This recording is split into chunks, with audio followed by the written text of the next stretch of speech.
Chaque fois qu'on pense à Paris ou à la France, certaines choses viennent à l'esprit. Et je sais que vous les connaissez car on vous les a racontées, tout comme moi, grâce à la mauvaise communication et à la mauvaise représentation des Français par les médias. En fait, je suis sûr que vous avez entendu parler des choses comme le musée, tels que le Louvre, les baguettes, les croissants, les cigarettes, les Français arrogants, la Tour Eiffel, les révoltes, les manifestations et les grèves. Ce qui, malheureusement, a finalement conduit à des fausses représentations culturelles des Français. En fait, en tant qu'étudiant à l'étranger, j'ai été choqué de constater que bien que tous ces éléments faisaient partie de Paris, comme vous l'ont probablement déjà dit des professeurs, des enseignants ou des membres de votre famille, il est important de reconnaître que ces éléments ne représentent pas l'essence même de Paris et plus largement de la France. En tant que futur étudiant avec AFE, si vous ne regardez pas au-delà de ces stéréotypes, vous vous retrouverez dans une boule fermée qui ne vous permettra pas d'acquérir la compétence culturelle et la compréhension nécessaire pour réussir non seulement dans votre stage, mais aussi en tant qu'individu. En tant qu'étudiant actuel, j'ai appris l'importance de vivre les expériences et de ne pas tout baser uniquement sur les récits des médias. Après tout, comme nous le constatons aujourd'hui, les médias généralisent ou diffusent des informations erronées. En fait, un exemple de cette mauvaise communication aujourd'hui concerne les manifestations à travers la France, en opposition au projet du président Emmanuel Macron d'augmenter l'âge de la retraite à 64 ans. Généralement, les étrangers ne sont pas informés des manifestations en France, donc lorsqu'ils voient du feu ou des détruits dans les rues de Paris sur les réseaux sociaux, ils le jugent immédiatement indécent. Pourquoi sont-ils si arrogants? Au lieu de manifester, ils devraient trouver un travail. Et dans le cas des utilisateurs américains des médias sociaux, pourquoi plaignent-ils?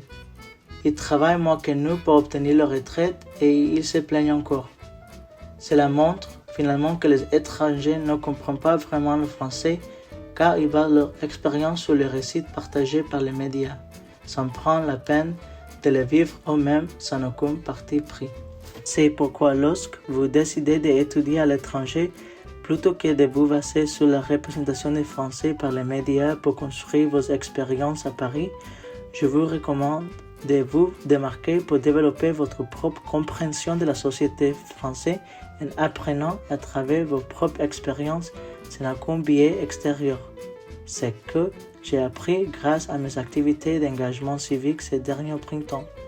En fait, grâce à cette méthodologie d'étude de la culture française à travers ma propre perspective, j'ai pu acquérir une compréhension approfondie de la société française tout en comprenant profondément les trois valeurs fondamentales qui ont toutes façonné et influencé les différents mouvements politiques en France, pas seulement le mouvement de retraite.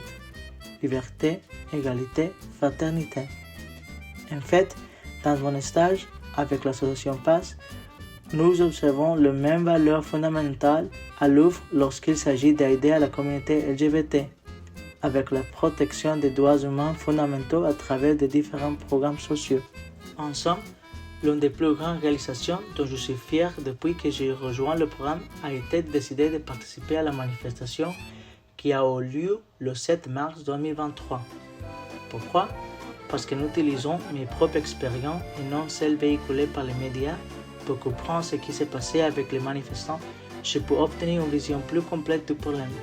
Par exemple, j'ai pu établir un lien entre leur revendication et les trois valeurs fondamentales de la France, ce qui m'a finalement aidé à comprendre que ces manifestations ne sont pas le fait des manifestants par le jeu arrogant comme le prétendent certains utilisateurs étrangers des médias sociaux.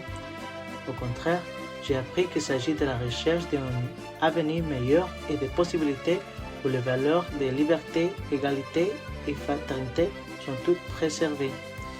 Au départ, j'avais peur de participer en raison de la façon dont les médias dépeignent les manifestations, violentes et dangereuses, mais je suis heureux d'avoir quand même participé et vécu cela par moi-même sans laisser place aux préjugés. Oui, malheureusement, j'ai été accidentellement gazé par la police à cause d'un groupe voisin qui ne suivait pas leur ordre, comme vous pouvez le voir sur cette image. Mais je suis plus qu'heureux de pouvoir la manifestation avec mon propre yeux, tout à fait littéralement.